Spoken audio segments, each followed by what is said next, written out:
seperti apa kita saat ini. Bisa juga dilihat dari mimpi-mimpi kita itu apa.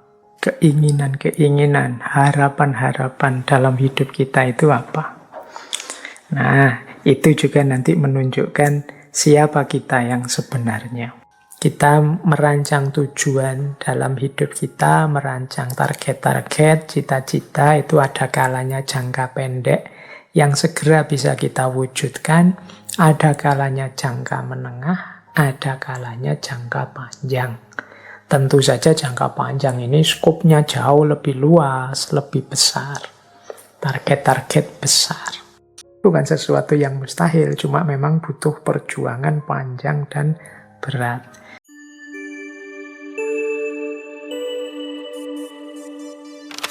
Assalamualaikum warahmatullahi wabarakatuh. Bismillah, teman-teman. Kita lanjutkan lagi ya, ngaji filsafat kita. Mimpi yang sifatnya harapan hidup setiap orang.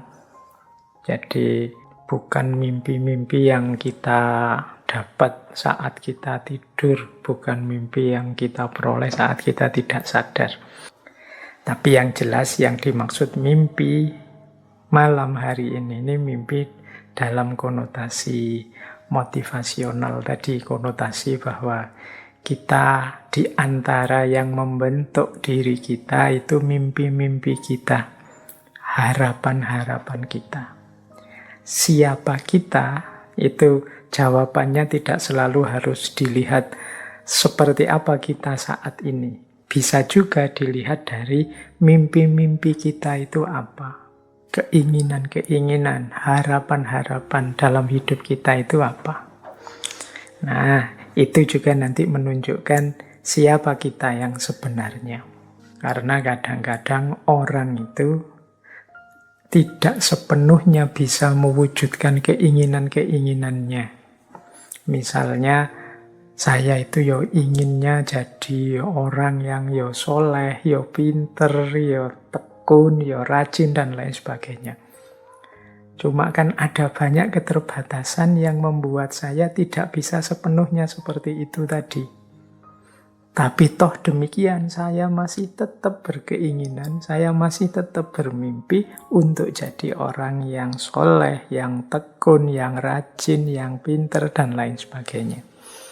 Loh, mimpi-mimpi saya ini kan sebenarnya menunjukkan orientasi hidupku ke situ. Nah, orientasi hidup ini juga bisa dipakai untuk mendefinisikan siapa aku. Kalau minggu lalu kan kita mendefinisikan siapa aku itu dengan lebih fokus melihat existing kita, situasi kita saat ini. Nah, malam hari ini kita belajar memahami diri kita dengan mencermati mimpi-mimpi kita, keinginan-keinginan, dan harapan kita. Baik, jadi itu nggih corak kajian kita malam hari ini. Baik, saya awali dari awal tentang filosofi mimpi. Saya masih ingat di salah satu sesi ketika dulu kita membahas tentang Imam Ghazali. Jadi kalau teman-teman membaca misalnya kitabnya Imam Ghazali yang judulnya Al-Munqidh Minad Dhalal. Di situ Imam Ghazali melakukan penjelajahan keilmuan, penjelajahan intelektual saat mengalami keraguan-raguan terhadap kebenaran yang pasti. Nah, di antara yang diulas oleh Imam Ghazali itu antara lain tentang mimpi. Jadi kata Imam Ghazali di Al-Munqidh itu begini. Kita ini menganggap bahwa akal pikiran kita itu kebenarannya pasti dan bisa dipertanggungjawabkan. Ini melebihi kebenaran yang kita peroleh dari panca indera.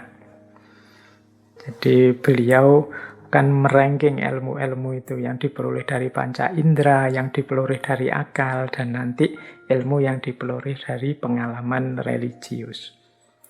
Nah, menurut penjelajahannya Imam Ghazali, manusia itu cenderung sangat percaya pada kebenaran-kebenaran yang diperoleh lewat akal melebihi kebenaran yang diperoleh lewat panca indera.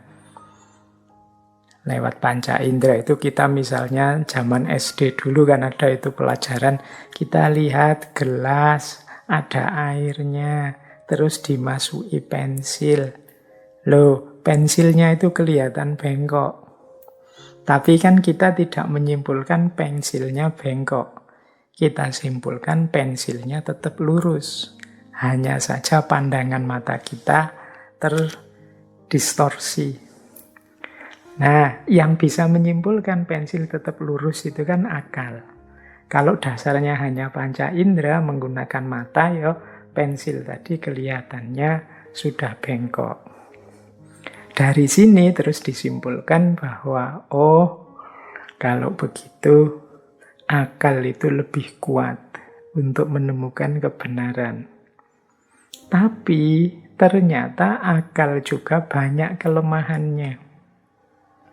Antara lain dalam hal mimpi ini. Jadi ini uraian di kitab itu ya tentang mimpi.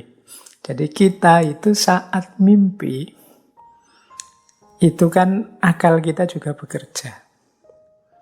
Kita memahami, kita mencerna hal-hal yang kita temui dalam mimpi. Saat itu kita yakin bahwa kita ini benar. Saat mimpi itu yang saya lihat itu sebagaimana saya alami. Jadi akal kita jalan, kita tanggapi apa saja dalam mimpi sebagaimana saat kita bangun. Jadi misalnya kalau kita mimpi nyebrang jalan, kita beneran minggir biar tidak ketabrak mobil. Saat mimpi itu, kita mimpi melakukan apa, kita gunakan logika persis seperti saat kita bangun. Dalam mimpi itu kita merasa ini benar, ini pasti yang benar. Tetapi begitu kita bangun, ternyata terus kita sadar. Ternyata yang mati-matian aku anggap benar dalam mimpi itu, begitu sadar baru aku tahu ternyata itu hanya ilusi. Ternyata itu tidak nyata. Nah ini kalau di kitab Al-Munqidh Minadh Dhalal ini dipakai untuk menyimpulkan akal juga tidak selalu mampu menangkap yang benar. Buktinya dalam mimpi itu sesuatu yang maya, yang ilusi dianggap nyata. Apalagi hari ini Imam Ghazali lahir di abad itu. Kalau hari ini ada fenomena post-truth misalnya, akal kita kan sering tertipu oleh hoax-hoax itu. Jadi yang kita anggap benar ternyata salah. Kita anggap nyata ternyata hanya ilusi, hanya maya. Nah, ini nanti jembatan untuk masuk ke beberapa gagasan filosof tentang mimpi, tentang filsafat mimpi. Nah, dari sini kemudian muncul pandangan bahwa sebenarnya hakikat hidup kita di dunia ini itu seperti mimpi. Yang kita anggap nyata, konkret, apa adanya, realistis, dan lain sebagainya. Itu kan yang kita hadapi hari ini. Itu persis seperti kalau kita mimpi. Kalau kita mimpi itu kan kita merasa persis seperti hidup hari ini. Nah, nanti kita sadar bahwa betapa ilusifnya, betapa tidak sejatinya hidup ini begitu kita bangun. Nanti beberapa sufi menjelaskan orang bangun itu waktu kita nanti sesudah kita meninggal, masuk ke alam barzah, alam yang lebih sejati, baru kita sadar, betapa dunia itu tidak penting, betapa dunia itu sifatnya maya, sifatnya ilusi saja. Makanya saya teringat ada satu kata-kata yang masyhur sekali. Ini saya belum berani bilang ini hadis, meskipun ada yang bilang hadis. Karena ada yang bilang juga ini sebenarnya qaulnya Ali bin Abi Thalib. Ada juga yang bilang ini sebenarnya qaulnya seorang sufi yang bernama Sahel Al-Tustari. Jadi ini masih diperdebatkan, ini sabdanya Rasulullah apa qaulnya Sayyidina Ali apa qaulnya Syekh Sahel Al-Tustari. Tapi kalimat ini sudah sangat sering didiskusikan, yaitu annasu niyamun fa'idha matu intabahu. Jadi manusia itu hakikatnya adalah tidur. Dan nanti saat dia meninggal, saat dia mati, intabahu, baru dia bangun. Kita hidup di dunia ini, hari ini kan rasanya, ya ini hidup beneran Pak, serius Pak. Saya juga sakit, saya juga gembira, jatuh bangun, nyata ini Pak, konkret. Persis sama ketika kita ngalami mimpi. Dalam mimpi kan kita juga begitu. Kita ya kalau sedih dalam mimpi ya nangis beneran.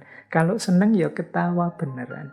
Tapi begitu kita bangun, baru kita sadar, walah ternyata tangisanku tadi malam itu ndak sejati, wong cuma mimpi. Ketawaku, senyum-senyumku tadi malam juga ndak sejati, wong cuma mimpi.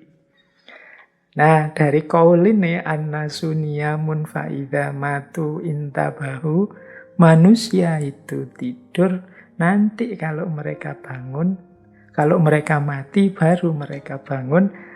Nah, berarti sebenarnya mungkin saja dunia ini sifatnya seperti mimpi kalau kita tidur. Kita memang rasanya sih serius ini, tapi nanti begitu kita bangun, kita baru sadar bahwa ini hanya ilusi. Kalau dalam dunia tasawuf, qaul ini sebenarnya diorientasikan agar kita jangan terlalu terikat oleh dunia, jangan tertipu oleh dunia. Dunia ini sifatnya tidak nyata, tidak pasti ada. Ya satu-satunya yang pasti ada kan memang Allah. Bahkan diri kita ini kan hanya dipinjami keberadaan oleh Allah. Makanya eman-eman kalau kita hidup di dunia ini terlalu terikat, terlalu terpengaruh, tertipu. Wong ini hanya mimpi. Harusnya kita lebih serius di hidup yang sejati, yaitu saat kita bangun. Nah, ini salah satu filosofi yang berhubungan dengan mimpi.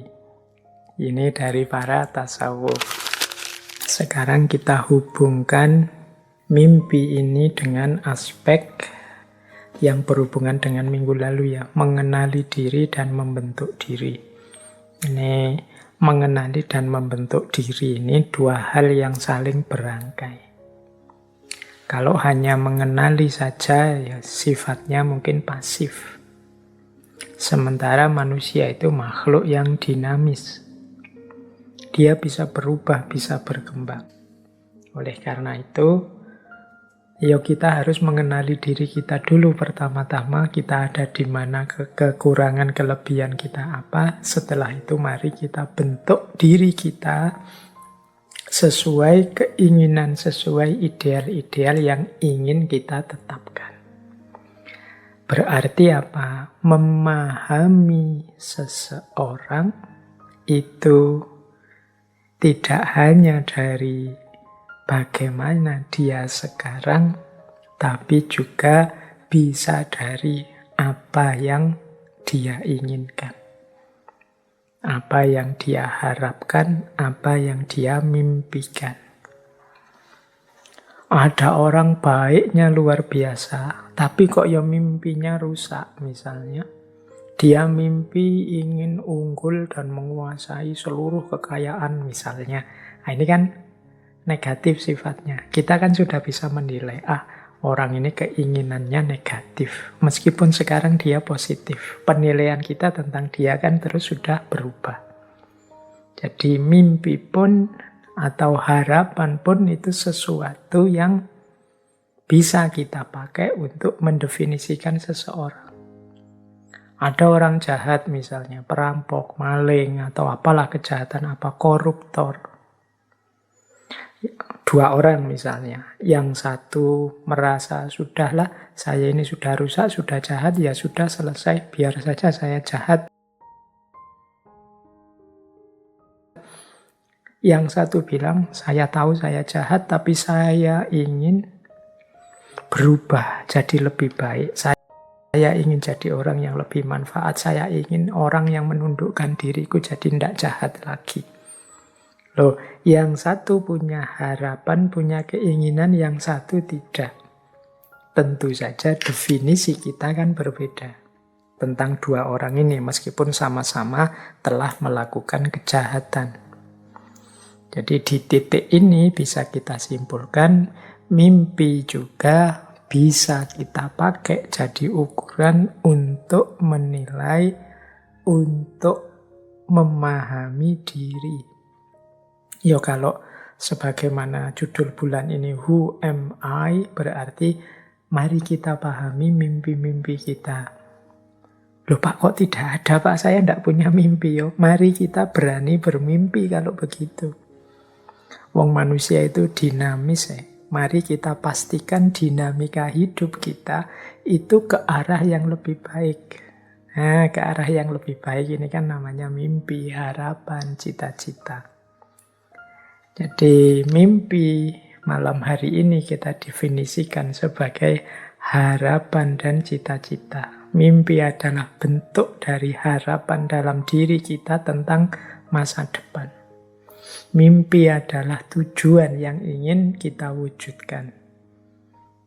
Mimpi adalah dorongan dalam diri kita, motivasi dalam diri kita untuk berusaha, untuk mencapai sesuatu, meskipun banyak kesulitan. Jadi, disinilah pentingnya mimpi. Kalau tidak ada mimpi, tidak ada harapan, tidak ada cita-cita, tidak ada keinginan, dunia ini pasti tidak berkembang. Dunia ini jadi sedahsyat ini hari ini, itu pasti lahir dari mimpi demi mimpi yang terwujud.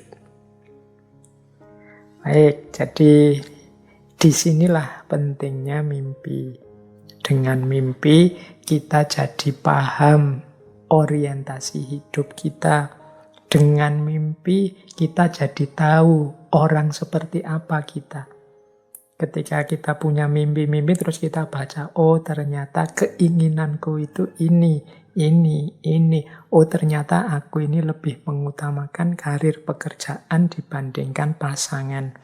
Oh ternyata aku ini lebih mengutamakan kekayaan daripada jabatan misalnya. Oh aku ini orang yang agama nomor 1, kalau jabatan nomor 2. Ini kan bisa kita deteksi dari mimpi-mimpi dan harapan kita.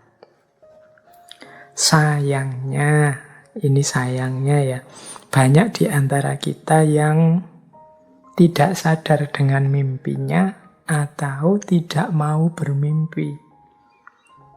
Seperti saya bilang, banyak orang yang pokoknya mengalir saja lah Pak, dijalani, pokoknya situasi yang terjadi apa diikuti saja, nanti kalau ada peluang ya diambil. Kan banyak yang punya prinsip seperti ini. Padahal kalau kita punya cita-cita, kalau kita punya mimpi, ini kan alamat kita akan serius berjuang, berusaha mewujudkan mimpi itu. Kita tidak akan mau mengalir saja.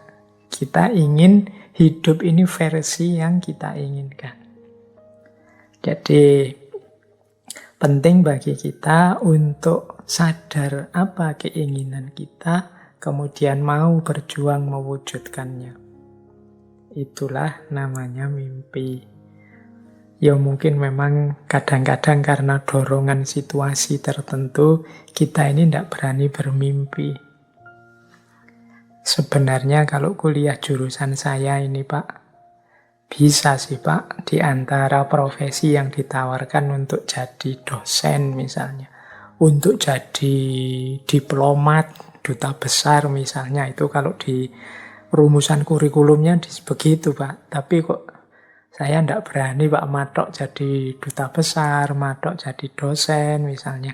Wong saya itu orangnya begini. Itu kan menunjukkan kita tidak berani, bermimpi saja tidak berani. Mungkin karena situasi hari ini yang membuat kita pesimis. Tapi apapun situasinya, harusnya tetaplah kita berani matok mimpi. Atau kalau tidak mau pakai istilah mimpi, cita-cita wis. Kita kan sering didorong, didesak, yuk punya cita-cita. Kalau orang itu tidak punya cita-cita, tidak punya keinginan, dia tidak tahu mengarahkan layar kemudinya kemana. Dia tidak tahu orientasinya hidup itu dijalankan kemana. Yuk ibarat mobil, kalau teman-teman tidak punya tujuan, tujuan ini kan cita-cita tadi, harapan tadi, mimpi tadi. Kita kan terus tidak jadi jalan. Kalau jalannya asal saja, ya kita tiwas kehabisan bensin, tapi tidak meraih apa-apa.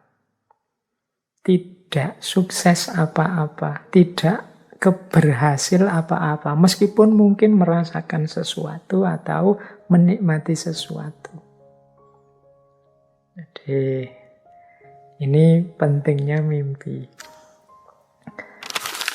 Nah, di slide ini saya ranking. Jadi itu kalau pakai bahasa Inggris, mimpi itu yang kalau dalam bahasa Inggris istilahnya dream. Itu berbeda dengan wish, berbeda dengan hope, berbeda dengan expect. Ini level ya. Ini maksudnya level mudahnya adalah level kerealistisannya. Jadi ada dream, ada wish, ada hope, ada expect. Kalau mimpi, ini sifatnya kerealistisannya paling kecil karena biasanya formatnya paling besar. Itu mimpi, isinya paling besar.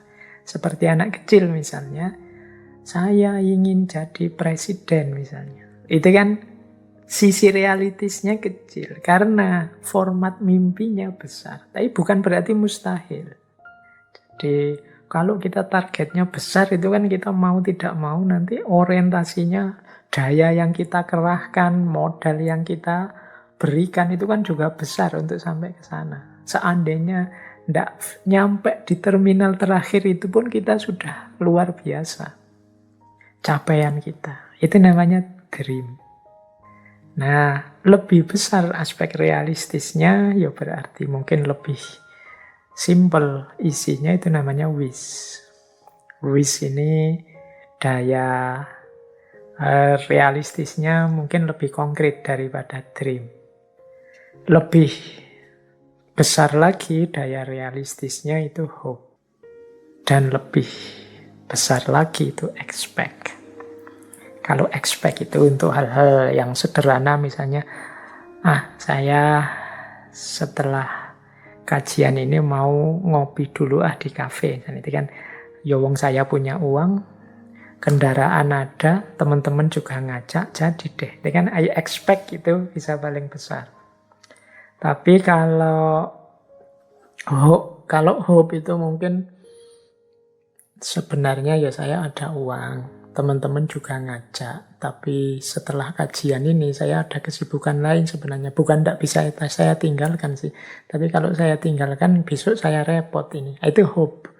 Segalanya terpenuhi tapi ada halangan. Semoga bisa.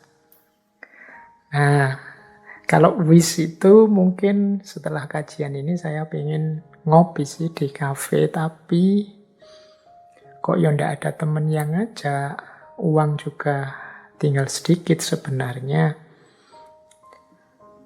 Berangkat sendiri khawatir malam-malam gini ya. Nanti kalau ada kelitih gimana misalnya. Itu wish.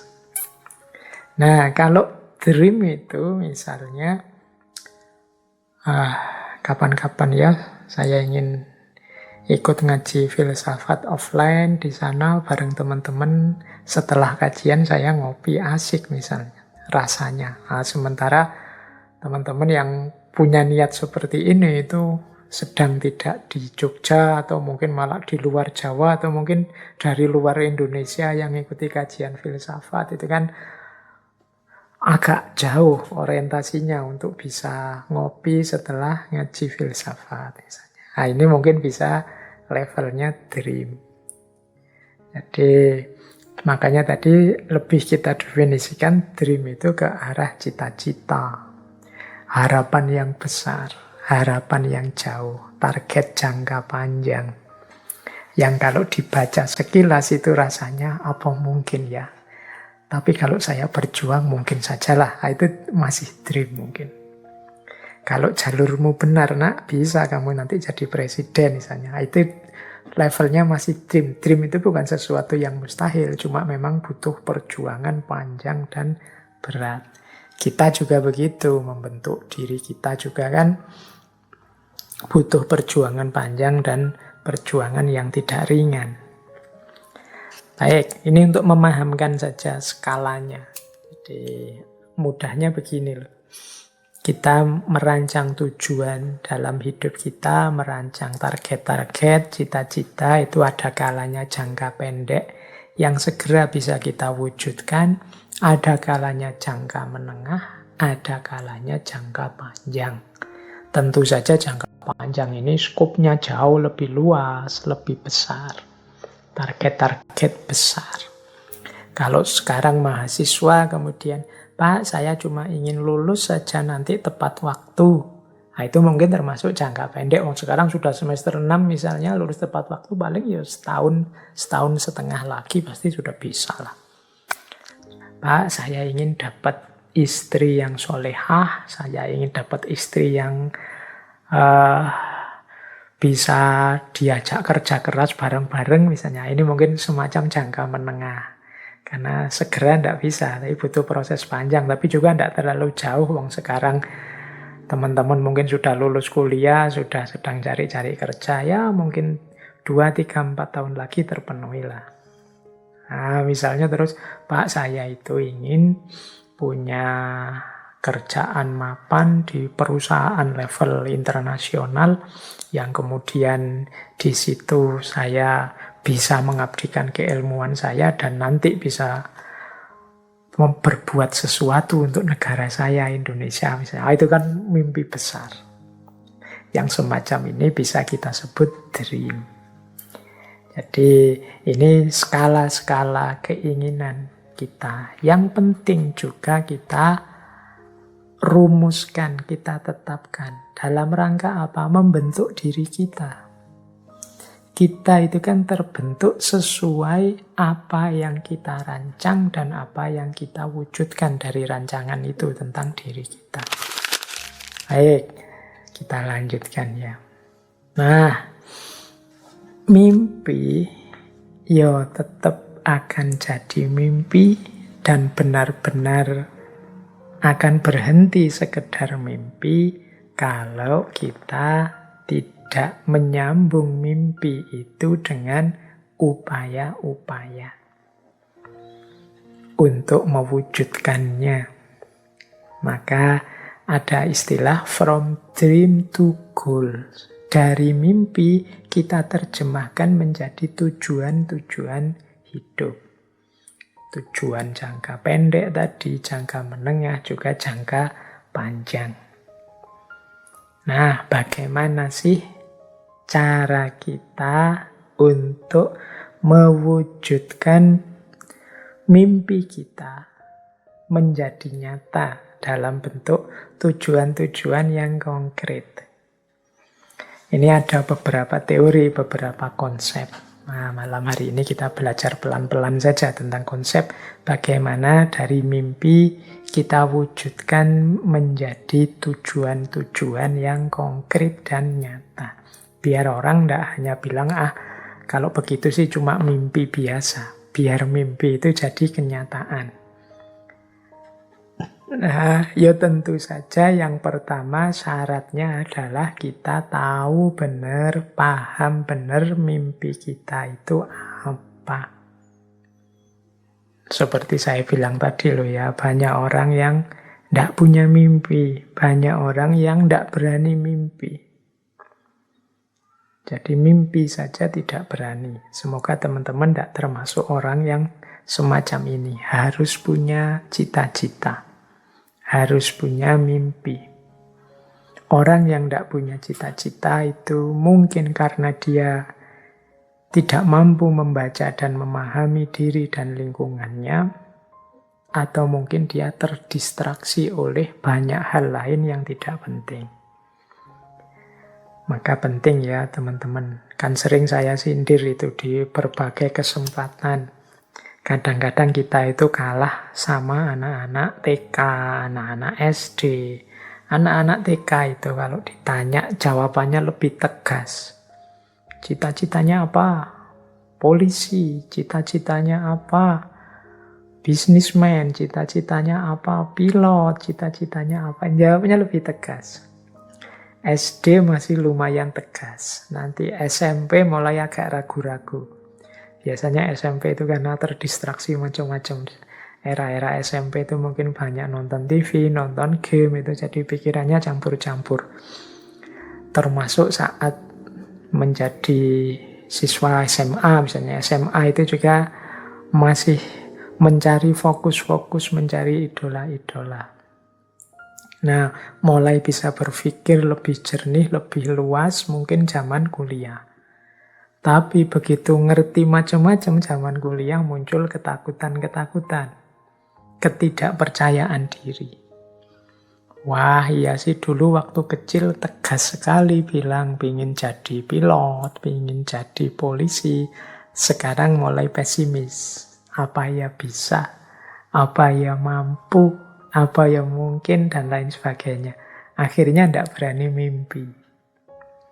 Jadi, baik, beranilah mimpi. Ini pertama, syarat pertama. Ini tidak akan jadi kita lanjutkan kajiannya kalau teman-teman tidak memulai berani bermimpi. Kalau sudah punya mimpi, ya jangan diam. Harus berusaha lebih jauh untuk mewujudkannya. Langkah pertama apa? Ya tentu saja belajar. Nambah ilmu, mencari wawasan seluas-luasnya tentang bagaimana ihwal mimpi yang kita tetapkan tadi. Kalau mimpinya adalah kayak tadi, bekerja di perusahaan multinasional, perusahaan level internasional, atau cita-citanya mendirikan kampus sendiri, atau cita-citanya apalah mimpi-mimpi. Itu kan kita harus belajar caranya, belajar isinya, belajar ikhwal mimpi kita tadi. Yang cita-citanya jadi menteri misalnya kan harus tahu tentang kementerian, harus tahu apa saja tugas, wewenang, tanggung jawabnya menteri, apa saja kualifikasi, kompetensi yang harus dimiliki seorang menteri, bekal apa saja yang diperlukan ke sana. Ini namanya pengetahuan. Jadi harus mau belajar lewat cara apa saja yang berkaitan dengan mimpinya. Nah, kalau sudah ngerti detail, dilanjutkan dengan membaca potensi diri. Kekuatan-kekuatan, kelebihan-kelebihan, kekurangan-kekurangan yang kita miliki. Oh, kalau ingin jadi presiden, itu syaratnya harus ini, harus itu. Harus tegas, harus menyayangi, harus tidak mudah terpengaruh, harus macam-macam. Nah, kalau aku gimana? Aku sudah punya itu apa belum? Kalau belum, gimana cara mewujudkannya? Kalau sudah, gimana cara menyuburkannya, cara mempertahankannya? Nah, ini namanya membaca dan mengembangkan potensi. Aku harus bisa apa ini? Agar mimpiku terwujud sejak sekarang. Jangan nunggu nanti. Jangan nunggu besok-besok aja Pak, saya masih muda. Ndak. Wong mimpi itu kan kita target ke depan. Semakin lambat kita memulai prosesnya, ya semakin jauh dia terwujudnya. Jadi ayo dimulai sejak sekarang. Sedikit demi sedikit kita lengkapi segala kemampuan, segala skill yang dibutuhkan untuk mewujudkan mimpi tadi. Jadi ini yang ketiga, kita perlu memupuk potensi diri. Ya berarti kalau tadi belajarnya, kalau ini mewujudkan dirinya sehingga kita layak untuk mendapatkan mimpi itu. Yang ketiga adalah relasi. Nah, relasi ini perlu juga mulai dibangun. Loh, untuk aku punya kompetensi itu, untuk aku bisa sampai ke sana, aku membutuhkan apa? Membutuhkan siapa saja? Butuh teman yang seperti apa? Butuh guru yang seperti apa? Butuh kolega yang seperti apa? Butuh mitra kerja yang seperti apa? Yang memudahkanku meraih mimpi-mimpiku. Ini namanya relasi. Jadi, tidak mungkin kan kita mewujudkan sesuatu itu sendirian. Bahkan termasuk hal yang sangat privat, misalnya kayak tasawuf dengan kholwat, uzlah, suluknya, kan tetap butuh guru, tetap butuh yang nuntun, bahkan kadang-kadang butuh teman yang sama-sama saling ikut membimbing. Jadi ini namanya relasi. Apalagi hal-hal yang sifatnya keduniaan itu kita banyak butuh saling kerjasama, saling relasi. Penting. Jadi mungkin targetnya 20 tahun, 10 tahun lagi, ya kita mulai menjalin relasi sekarang. Wah, ini saya ini butuh orang yang ngerti hukum ini. Wah, mulai cari teman-teman yang ngerti tentang hukum. Wah, saya butuh yang ngerti tentang ini. Kalau profesiku menuntut kecanggihan aspek IT ini. Wah, saya harus punya relasi yang ngerti IT. Karena belajar sendiri mungkin tidak nyampe. Sulit aku. Itu relasi namanya. Jadi kalau sudah ngerti potensi kita, kita juga merancang relasi-relasi yang kita butuhkan, kita perlukan. Kemudian destinasi. Destinasi itu tahap demi tahap yang tujuan yang harus kita lewati. Ya, destinasi itu tujuannya. Oh, untuk bisa aku jadi nanti puncaknya presiden, itu kan pertama-tama aku harus, misalnya sekarang ya, jadi anggota partai. Setelah jadi anggota partai, atau ada sih jalur yang lain, jadi orang yang sangat berprestasi sehingga dilirik partai-partai. Nah, ini tak ambil yang mana dua jalur ini sesuai potensiku misalnya. Sebelum ke sana harus jadi punya pengalaman, mungkin jadi kepala-kepala daerah dulu lah untuk anunya. Ini namanya target-target, destinasi-destinasi untuk cita-cita puncaknya jadi presiden misalnya. Nah, itu kita juga merancang ke sana. Harus jelas tangga demi tangga yang akan kita lewati. Nah, terus jangan berhenti juga, langkah selanjutnya melakukan evaluasi. Jadi evaluasi itu sudah benar enggak sih? Wong saya tadi bilang wong manusia itu dinamis. Siapa tahu di tengah jalan kita harus ganti mimpi misalnya. Wah iya ya, kalau zaman saya kecil dulu ini profesi ini menjanjikan. Tapi sekarang ternyata tidak. Malah menyulitkan. Wah, harus ganti ini. Itu terus kan dievaluasi itu kan. Mungkin digeser sedikit. Semula presiden, terus mungkin cita-citanya jadi sudahlah ketua MPR juga enggak apa-apa lah. Berarti harus, ini jadi evaluasi. Semula cita-citanya bisnismen, level internasional, kemudian wah ini sekarang agak sulit ke sini. Digeser sedikit lah. Misalnya enggak bisnismen tapi yang lebih sifatnya memberi saja untuk level nasional, yang lebih banyak manfaatnya untuk dalam negeri misalnya. Itu kan hasil evaluasi.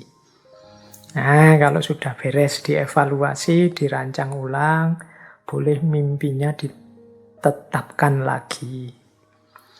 Jadi di targetnya ditegaskan lagi. Kalau memang masih tetap itu ya tidak masalah. Setelah dievaluasi masih relevan ya oke, jalan terus seperti itu. Nah inilah gunanya siklus dari from dream to goal. Jadi bagaimana kita dari mimpi menjadi nyata. Biar ndak kayak acara TV zaman dulu ya, mimpi kali ya. Jadi ndak hanya sekedar mimpi. Tapi kita ada upaya-upaya mewujudkan mimpi itu. Kalau mimpi kita besar, ya seandainya terpenuhi 80%-nya saja, itu kan sudah luar biasa. Makanya tadi saya bilang beranilah bermimpi besar, dan kalau kita berupaya sepenuh tenaga mewujudkan mimpi itu. Kata Erich Fromm begini, a dream is a microscope through which we look at the hidden occurrences in our soul.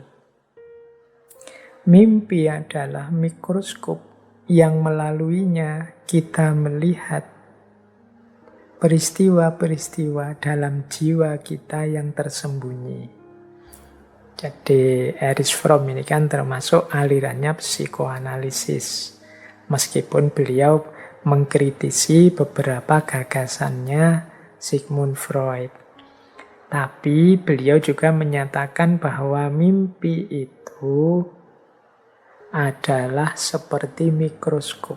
Dia menggambarkan isi jiwa kita yang tersembunyi. Mimpi menunjukkan aslinya kita yang seperti apa. Nah, ini mimpi yang bukan motivasional tadi ya, mimpi yang kita alami saat tidur tadi. Nah, Erich Fromm juga bilang begini, both dreams and myth are important communication from ourselves to ourselves. Jadi kata Erich Fromm, baik mimpi maupun mitos-mitos itu sebenarnya jalan komunikasi dari diri kita kepada diri kita. If we do not understand the language in which they are written, we miss a great deal of what we know and tell ourselves in those hours when we are not busy manipulating the outside world. Kalau kita tidak paham bahasanya, in which yang tertulis di dalamnya, kita akan melewatkan hal penting yang besar yang harusnya kita tahu tentang diri kita, yang terlewatkan ketika kita sibuk memanipulasi dunia di luar diri kita.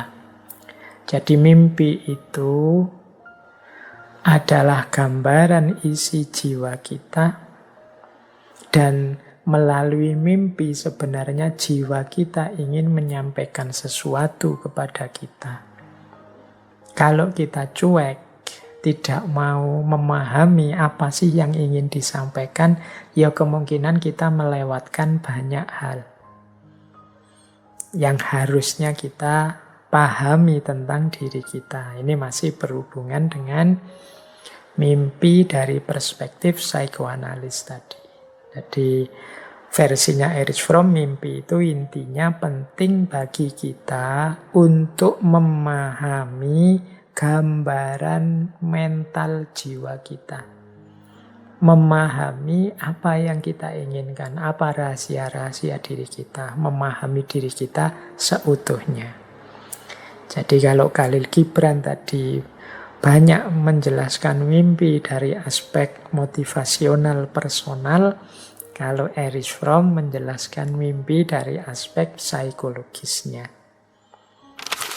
Saya tambah satu lagi dari tadi ya, Paulo Coelho. Dia bilang begini, remember your dreams and fight for them. Ingat-ingatlah mimpi-mimpimu dan berjuanglah untuk mimpi-mimpi itu. You must know what you want from life. Engkau harus tahu apa yang engkau inginkan dalam hidupmu. There is just one thing that makes your dreams become impossible. The fear of failure.